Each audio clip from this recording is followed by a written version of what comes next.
China eastern کی flight MU5735 جو 21 مارچ 2022 کو حادثے کا شکار ہوئی اور 29,000 فٹ کی بلندی پر پرواز کرنے والا بوئنگ 737-800 مسافر طیارہ کسی راکٹ کی طرح نیچے آ گرا۔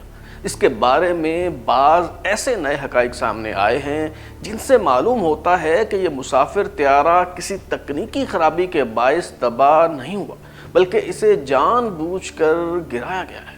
کیا چائنا ایسٹرن کے اس طیارے کو جرمن ونگ کی فلائٹ 4U9525 کی طرح پائلٹ نے نوز ڈاؤن کیا؟ طیارے کے بلیک باکس سے کیا معلومات مل سکی اور ابتدائی رپورٹ کب تک متوقع؟ ترازو کی نئی سیریز مسٹری میں آج ہم یہی گتھیاں سلجھانے کی کوشش کریں گے۔ اس سلسلے کی نئی قسط کے ساتھ میں ہوں بلال غوری اور آپ دیکھ رہے ترازو۔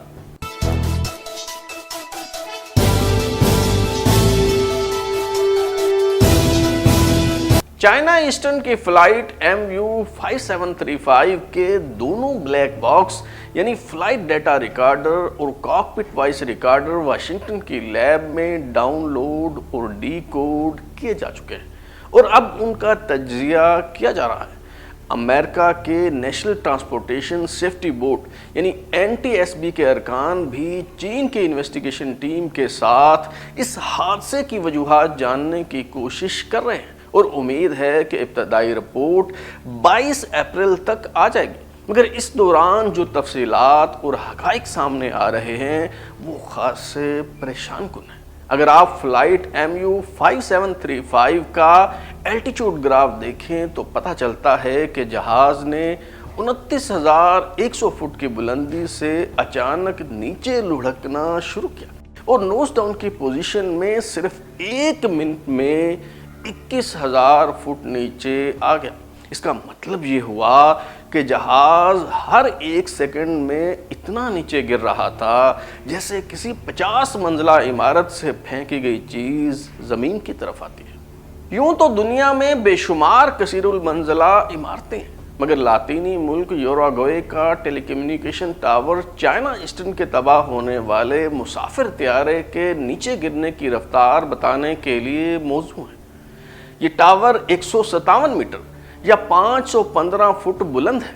آپ یوں سمجھیں کہ یہ جہاز ہر سیکنڈ میں اتنا نیچے آ رہا تھا جتنا اس ٹاور کی اونچائی ہے۔ بالعموم جہاز میں 2 پائلٹ ہوتے ہیں، مگر چینی حکام کے مطابق فلائٹ MU5735 میں 3 پائلٹ تھے۔ ریکارڈ کے مطابق چائنا ایسٹرن کے مسافر طیارے بوئنگ 737-800 کے کیپٹن یانگ ہونگڈا جن کی عمر 32 سال تھی، وہ 6,709 فلائنگ آورز مکمل کر چکے تھے۔ فرسٹ آفیسر یانگ ینگ پنگ نہایت تجربہ کار پائلٹ تھے۔ وہ زندگی کی 59 بہاریں دیکھ چکے تھے اور طویل کیریئر کے دوران 31,769 فلائنگ آورز مکمل کر چکے تھے، جبکہ سیکنڈ آفیسر 556 فلائنگ آورز کا تجربہ رکھتا تھا۔ شاید آپ نے کوئی خاص بات نوٹ کی یا نہیں، لیکن جب مجھے یہ معلومات ملی تو میرا ماتھا ٹھنکا اور یوں لگا جیسے اس ناقابل فہم پزل کا یہی ٹکڑا پراسرار معمہ حل کرنے میں مددگار ثابت ہو سکتا ہے۔ کیا کبھی آپ نے سنا ہے کہ کو پائلٹ کی نشست پر 32,000 فلائنگ آورز کا تجربہ رکھنے والا ایک جہاندیدہ پائلٹ موجود ہو، مگر پائلٹ کی نشست پر براجمان شخص کا تجربہ محض 6,709 فلائنگ آورز پر مشتمل ہو؟ اور پھر دلچسپ بات یہ ہے کہ پائلٹ کو پائلٹ کا شاگرد بھی ہو۔ صرف یہی نہیں بلکہ کچھ عرصہ قبل ہی موسٹ ڈیکوریٹڈ پائلٹ کو ڈیموٹ کر کے پائلٹ سے کو پائلٹ بنایا گیا۔ میں نے جب اس سمت میں سوچنا شروع کیا اور کچھ تحقیق کی تو اس معاملے کی پرتیں کھلتی چلی گئی۔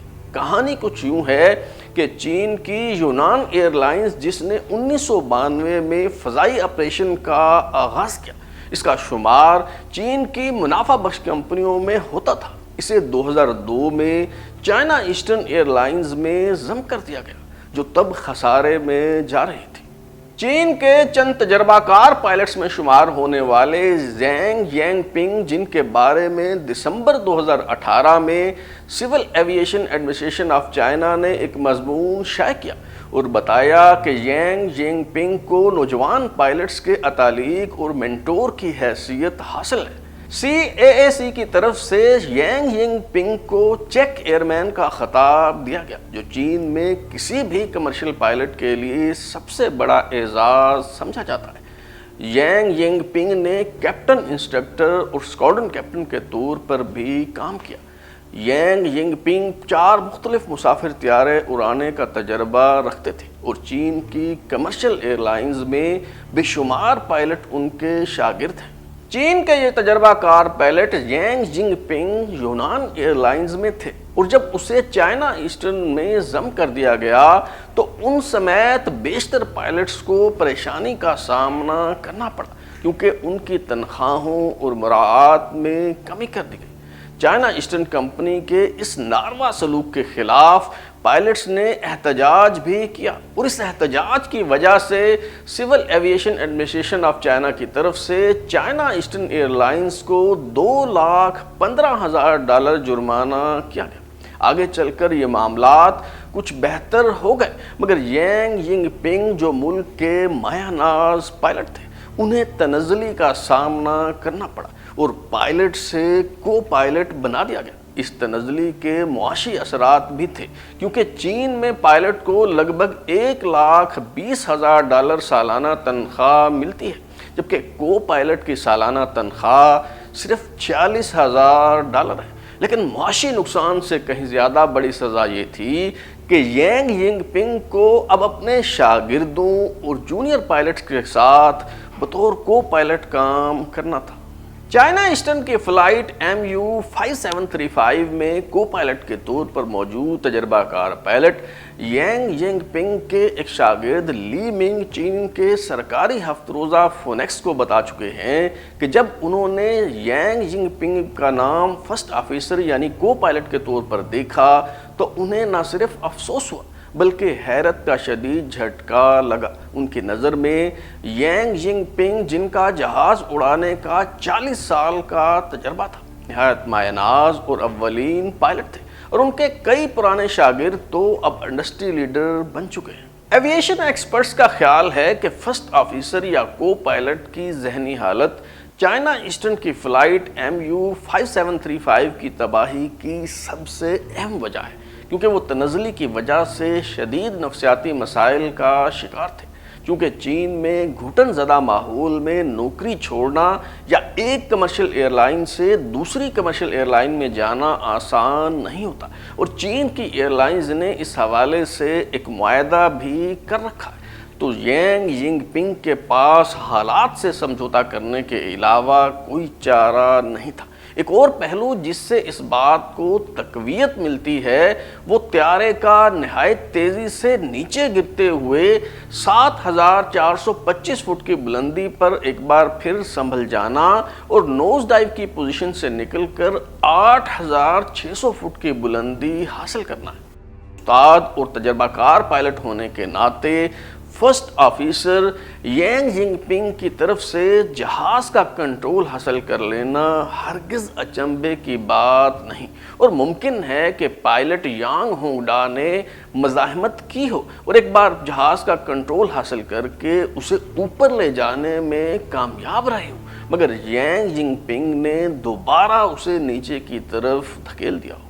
چائنا ایسٹرن کی فلائٹ MU5735 کے کو پائلٹ کی طرف سے اجتماعی خودکشی کے امکان کو اس لیے بھی زیر بحث لایا جا رہا ہے کہ آج تک کبھی کوئی جہاز اس قدر بلندی سے یوں راکٹ کی طرح نیچے نہیں گرا۔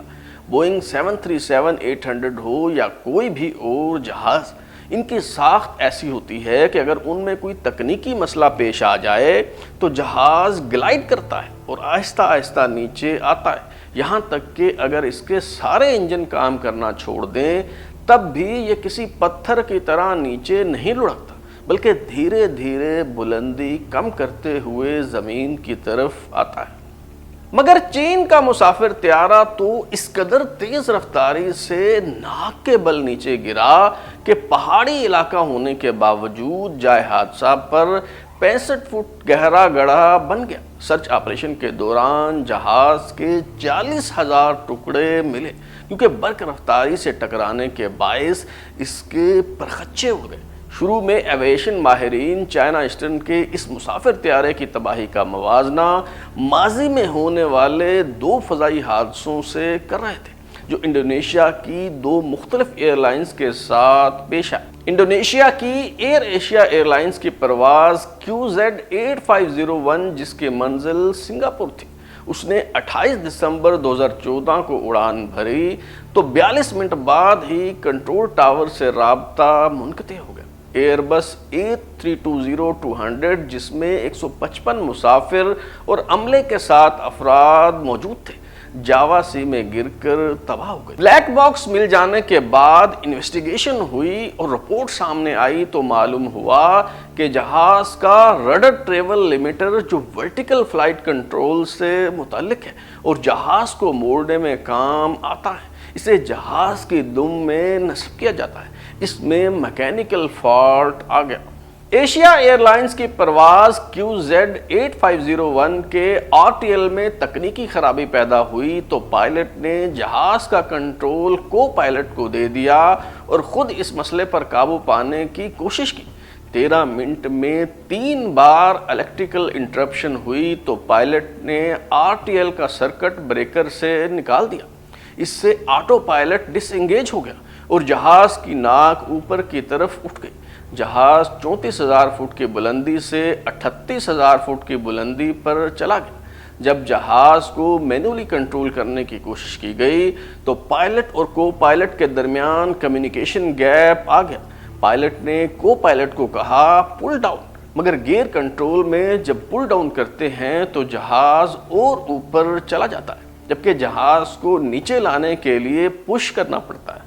رپورٹ کے مطابق پائلٹ اور کو پائلٹ بعض مواقع پر متضاد کمانڈز دیتے رہے، یوں جہاز نیچے آ گرا۔ دوسرا فضائی حادثہ انڈونیشیا کی سری وجایا ایئر لائنز کی فلائٹ SJ182 سے متعلق ہے۔ 9 جنوری 2021 کو جکارتہ سے اڑان بھرنے والے 26 سال پرانے بوئنگ جہاز 737-500 پر 62 افراد سوار تھے۔ یہ مسافر طیارہ جیسے ہی 8,150 فٹ کی بلندی پر پہنچا تو اس کے بائیں طرف کے انجن کے تھروٹل لیور میں خرابی پیدا ہوئی۔ بائیں طرف کا تھروٹل لیور پیچھے کی طرف چلا گیا، جبکہ دائیں طرف کا تھروٹل لیور اپنی جگہ پر رہا۔ یوں جہاز کا انجن غیر متوازن ہوا اور آٹو پائلٹ ڈس انگیج ہوا تو جہاز نیچے گرنا شروع ہو گیا۔ مارچ 2021 میں جاوا سی سے ڈھونڈے گئے بلیک باکس سے معلوم ہوا کہ حادثہ کیوں پیش آیا۔ جہاز کے آٹو تھروٹل سسٹم میں اس سے پہلے بھی کئی بار یہ مسئلہ پیدا ہو چکا تھا۔ جہاز کا تھروٹل لیور ایسے ہی کام کرتا ہے جیسے گاڑیوں میں ایکسیلیٹر دبا کر انجن کی طاقت بڑھائی جاتی ہے۔ یہ الٹیٹیوڈ گراف جو آپ اس وقت دیکھ رہے ہیں، اس سے معلوم ہوتا ہے کہ ناردرن یا صدرن اپروچ سے گانگزو ایئرپورٹ پر لینڈ کرنے والے جہاز بالعموم 29,000 فٹ کی بلندی سے اسی مقام پر اپنا الٹیٹیوڈ کم کرتے ہیں تاکہ گریجول ڈیسنٹ کے ذریعے منزل مقصود تک پہنچ سکے۔ چائنا ایسٹرن کی فلائٹ MU5735 بھی ایک دن پہلے بالکل اسی وقت پر یہاں سے گزری اور جہاز نے اسی مقام سے بلندی کم کرتے ہوئے گانگزو ایئرپورٹ پر لینڈ کیا۔ مگر 21 مارچ کو جب مسافر طیارہ یہاں پہنچا تو اس نے آہستہ آہستہ بلندی کم کرنا شروع نہیں کی، بلکہ اوندھے منہ تیزی سے نیچے گرنے لگا۔ اگر سابقہ فضائی حادثات کے اعداد و شمار پر نظر ڈالی جائے تو فلائٹ کے اس مرحلے میں حادثے کا امکان بہت کم ہوتا ہے۔ جہاز جب پارکنگ میں ہوتا ہے، لوڈنگ یا ان لوڈنگ کے مرحلے میں ہوتا ہے یا پھر ٹیکسی کرتا ہے تو یہ گراؤنڈ پوزیشن ہوتی ہے۔ جب یہ رن وے پر دوڑنے کے بعد فضا میں بلند ہوتا ہے تو اسے ٹیک آف پوزیشن کہتے ہیں۔ ٹیک آف کے بعد جہاز مسلسل اوپر کی طرف جاتا ہے، اسے انیشیل کلائم کہتے ہیں۔ پھر کلائم پوزیشن آتی ہے۔ جب مطلوبہ الٹیٹیوڈ حاصل کر لیا جاتا ہے تو جہاز کروز پوزیشن میں چلا جاتا ہے۔ جب چند منٹ کا سفر رہ جاتا ہے تو جہاز بلندی کم کرنا شروع کرتا ہے، اسے ڈیسنٹ کہتے ہیں۔ اس کے بعد انیشل اپروچ اور پھر فائنل اپروچ کا مرحلہ آتا ہے اور آخر میں لینڈنگ۔ اس وقت آپ جو گراف دیکھ رہے ہیں یہ 2011 سے 2020 کے دوران پیش آنے والے بڑے فضائی حادثات سے متعلق ہے۔ 9 سال کے دوران مجموعی طور پر 37 مسافر طیارے تباہ ہوئے اور ان میں سے سب سے زیادہ حادثات فائنل اپروچ اور لینڈنگ کے دوران پیش آئے، جبکہ سب سے کم حادثات ڈیسنٹ اور انیشل اپروچ کے مرحلے میں آئے۔ چائنا ایسٹرن کی پرواز MU5735 کے ملبے سے جہاں مسافر طیارے کے ٹکڑے برآمد ہوئے، وہاں کئی دردناک حقیقی کہانیاں بھی سامنے آئیں۔ تباہ ہونے والے جہاز میں ایک ایسی بدنصیب فیملی بھی تھی جس نے پہلی بار جہاز کا سفر کیا، کیونکہ انہوں نے گانگزو میں اپنی کمسن بچی کی سرجری کروانا تھی۔ ان کی فلائٹ تو صبح تھی، مگر جب وہ فلائٹ منسوخ ہو گئی تو انہیں اس جہاز پر سوار ہونا پڑا جو تباہ ہو گیا۔ ایک ماں بھی مرنے والوں میں شامل ہے جو کئی سال بعد اپنی بیٹی سے ملنے جا رہی تھی۔ ایک 16 سالہ لڑکی اپنے جنم دن کی خوشیاں منانے گھر جا رہی تھی۔ ایک خاتون اپنے منگیتر سے ملنے کے لیے گانگزو کا سفر کر رہی تھی۔ ایک نو بیاہتا جوڑا خوشگوار زندگی کے سہانے سپنے لے کر جہاز میں سوار ہوئے۔ جب جہاز اوندھے منہ زمین کی طرف گر رہا تھا تو ان مسافروں کی کیا حالت ہوئی ہوگی، یہ سوچ کر ہی دل دہل جاتا ہے۔ پے در پہ ہونے والے فضائی حادثے جن میں جہاز کے پائلٹ نے نفسیاتی مسائل کے باعث اجتماعی خودکشی کی، ان کے بعد اس بات کی اہمیت مزید بڑھ گئی ہے کہ پائلٹس کی ذہنی حالت، نفسیاتی مسائل اور مشاغل پر مسلسل نظر رکھی جائے۔ آئندہ قسط میں آپ کو بتائیں گے کہ بلیک باکس جو دراصل بلیک نہیں بلکہ اورنج ہوتا ہے، اس کی تاریخ کیا ہے اور موجودہ حالات میں اس حوالے سے کیا جدت لائی جا رہی ہے۔ اگر آپ اپنی رائے دینا چاہتے ہیں یا پھر کوئی تجویز تو ہمارا واٹس ایپ نمبر 0332841057 دستیاب ہے۔ اپنا فیڈ بیک دیں، لائک کریں، سبسکرائب کرنے کے بعد بیل آئکن یعنی گھنٹی دبائیں اور دیکھتے رہیں ہمارا چینل ترازو۔